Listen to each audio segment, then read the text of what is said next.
Arestado ng NBI ang dalawang African national dahil sa large-scale investment scam. Ang isa sa kanila, nagpanggap pa raw na apo ng dating United Nations Secretary General.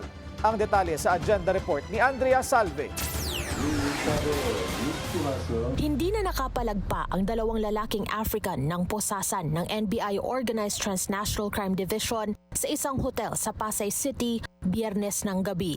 Inireklamo raw ang mga ito ng isang Korean businessman na nabitag ng mga suspect sa isang investment scam.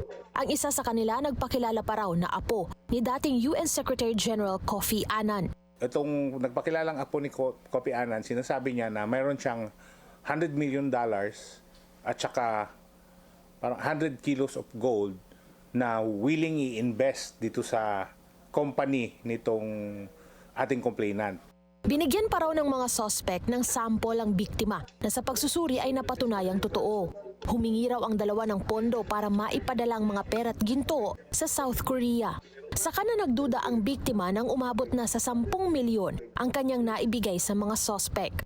Nung binerify natin yung mga pinakita nitong subjects na mga dokumento, nakita natin na fake lahat at hindi existing yung mga kumpanya na sinasabi.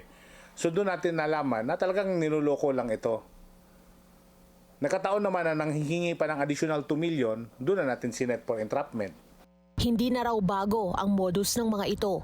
Ang isa sa kanila, nahulihan pa raw ng anilay green powder na ginagamit umano sa black dollar scam. Nahaharap sila sa patong-patong na mga kaso kabilang narito ang estafa at money laundering. May blacklist at watchlist order na rin daw laban sa dalawa. Patuloy naman ang investigasyon ng OTCD para sa ikadadakip ng kanilang mga kasabwat.